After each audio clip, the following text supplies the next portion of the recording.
Hello বন্ধুরা, কেমন আছো? আশা করি ভালো আছো। আমি কিন্তু খুব ভালো আছি। তো চলে আসলাম আজকে আবার সকাল সকাল তোমাদের সাথে নতুন নতুন ভিডিও নিয়ে আবার আজকে।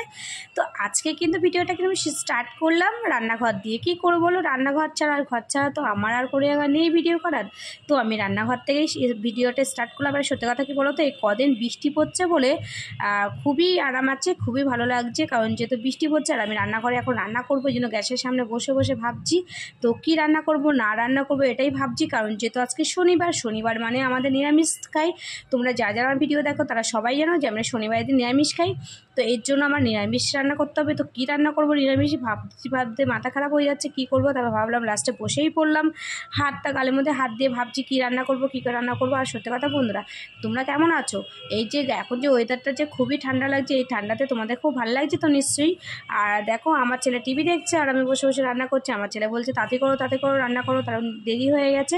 আর খুবই দেরি হয়ে গেছে, কারণ যেহেতু এতদিন ঘুমাতে পারিনি গরমের জন্য, আর এখন ঠান্ডার জন্য ঘুমাতে খুব আরামে ঘুমাচ্ছি। তো চলো রান্না করি। এই যে কেটে নিয়েছি হচ্ছে পটল ভাজা কেটে নিয়েছি। পটল ভাজা করবো বলে পটল কেটেছি। আর সোয়াবিনটা ভিজিয়ে রেখেছি, কারণ ভিজিয়ে রাখলে নরম হয়ে যাবে, নরম হলে ভালো লাগবে। আর নিয়েছি ডাল, আর মটরের ডালটা নিয়েছি। মটরের ডালটা না অনেক দিন হয়ে গেছে রান্না করা হয়নি, তো ছোটো মটরগুলোই নিয়েছি, কারণ যেহেতু তাতে করে গলে যাবে এর জন্য। আর নিয়েছি আলু, কারণ যেহেতু সোয়াবিন রান্না করলে সোয়াবিনের মধ্যে আলু দিতেই হবে, তো আলু কেটে নিয়েছি। আর নিয়েছি কি উচ্ছে আলু কেটেছি। আর উচ্ছে আর আলুটা দেখো আমি কেটে নিয়েছি, কারণ যেটা আমার খুবই ভালো লাগে ভাজা। আর দেখো একটু মোটা মোটা করে কেটেছি, কারণ তো গলেই যাবে না। আর আলুর খোসা শুদ্ধ দেখো আমি আলু কুচিয়েছি, কারণ তো খোসা শুদ্ধ আলু ভাজা আমার খেতে খুবই ভালো লাগে, দারুণ লাগে। তোমাদের কেমন লাগে সেটা কিন্তু অবশ্যই জানিও। আর ভাত হয়ে গেছে, ভাতটা উপর দিয়ে রেখে দিয়েছি। তো উপর দিয়ে রেখে দেওয়ার পরে ভাবছি কি করব না করব, কোনটা আগে করবো এটা ভেবে যাচ্ছি। তো যাই হোক, এখন ধরাবো গ্যাস, আর কড়াইটা উপরে রয়েছে, নিচে নামাবো। তারপরে এক এক করে সব কিছু রান্না করব। তো প্রথমে বসিয়ে দিয়েছি পটল ভাজা, কারণ পটল ভাজার পরে উচ্ছে ভাজা বসিয়ে দিয়েছি, উচ্ছে ভাজাটাও করে নিচ্ছি। তারপরে কি করব গরম লাগছে, রান্নাঘরে থাকতে পারছি না, চলে আসলাম ঘরে। কারণ হচ্ছে সত্যি কথা বলতে রান্নাঘরে পাচ্ছি না, একটুখানি ঘেমে গেছিলাম, কারণ তবে চলে আসলাম ঘরে হাওয়া খাওয়ার জন্য।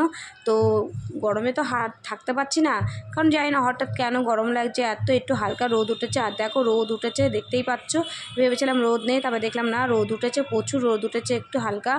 তো এখন বাজে হচ্ছে তোমার 1টার বেশি হয়ে গেছে। তো এখন রোদ একটু উঠলো দেখলাম, আর ফ্যানটা চলছে একদম আস্তে আস্তে। ভাবলাম ঘরে যে একটু হাওয়া খাবো, তো হাওয়াও খেতে পারছি না, কারণ যেহেতু হাওয়াটাও অল্প চলছে, তো হাত দিয়ে হাওয়া দিচ্ছিলাম। তারপরে চলে আসলাম আবার রান্নাঘরে এসে সোয়াবিনটা করছি, কারণ যেহেতু এগুলো করা হয়ে গেছে সোয়াবিনটা করতে হবে, তার জন্য সোয়াবিনটা করছি। আর আমি কিন্তু সব মশলা কিন্তু পেস্ট করে নিই, আদা জিরে সব বাটা কিন্তু আমি পেস্ট করে নিই কাঁচা। আমি কোনো গুঁড়ো মশলা ইউজ করি না, তো দেখতেই পাচ্ছ একটু। আর এই যে হয়ে গেছে, তরকারি বসিয়ে দিয়েছি, তরকারিটা হয়ে গেছে।